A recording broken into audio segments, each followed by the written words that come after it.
It's been a couple days since the new patch, and I feel like we're getting to that point where that new patch feeling is finally going away, and we can finally get a better understanding on how the game really feels without that much bias. In my opinion, a lot of the changes were very helpful to make this game feel like a complete and finished product. For the most part. We're just a bit out of reach of making this game the 10 out of 10 masterpiece that it deserves to be. One change that really stood out to me was that they finally brought all the maps to split screen battles.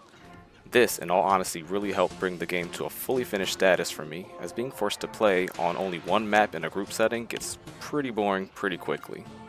Also, in the case with me and my friends, we would have to set up a second console and a TV just to get better quality local co-op. That got pretty annoying, especially since I have a first generation PS5, and having to lug that around was kind of a hassle. So this, in my opinion, was a very solid change. Another huge change is being able to skip the character intros in battles. This is personally one of my most favorite changes that they brought into the game, especially since I main Frieza and have been using his Namek Saga final form in single battles a lot. Dude has one of the longer intros because of the slow camera panning and his full trash talking sentences. It's great when you rematch your opponent and just want to get back into the fight as well. So usually, I'll at least let the intros play at the first time through, and it's nice that we're not forced to sit through a second match or third match and listening to the same intros over and over again. The character select optimization is very helpful as well, making a cleaner and more smooth experience when picking characters.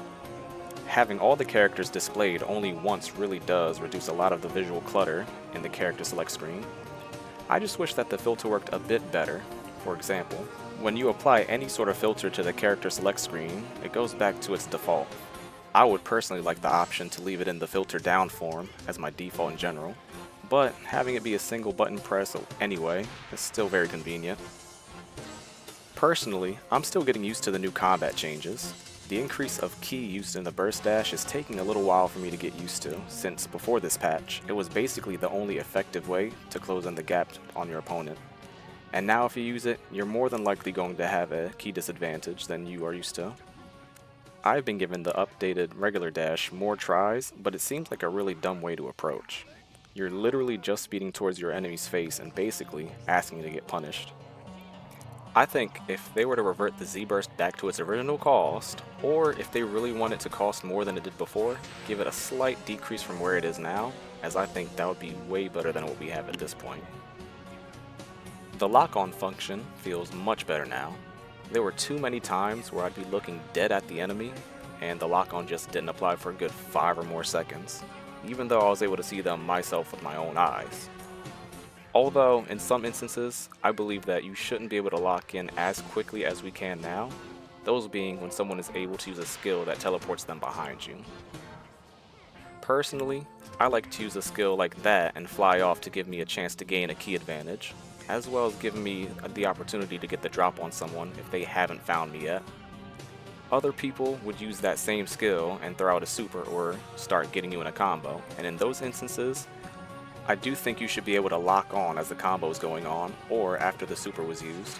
More so if you're able to turn around and face them, so it's not a completely broken ability being used. Timing for supers and ultimate blast moves is off for me a little bit, since I'm more used to needing to press block basically immediately after the cutscene's over for them. A nice change though, it makes the reaction timing less stressful, but I still appreciate them slowing down.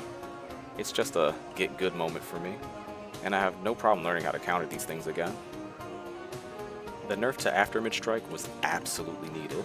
It always felt so lame that the only counter to that skill was for 15 whole seconds. You had to stop pressing the main attack button altogether and just waste ki by spamming blast or going in for a grab, both of which were easily countered if the opponent actually knew how to play the game. Overall, my thoughts on this patch was that it was a good quality of life update, and I'm excited to keep playing to find out how the next patch will make the game even better.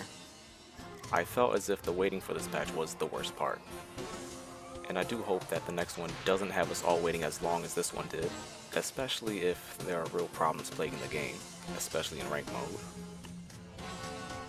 Anyway, those are my opinions about this new patch that dropped, and if you agree with me or don't agree with me, leave a comment down below, like the video if you liked the video, and subscribe if you want. Anyway, that's all I got for you, so Peace.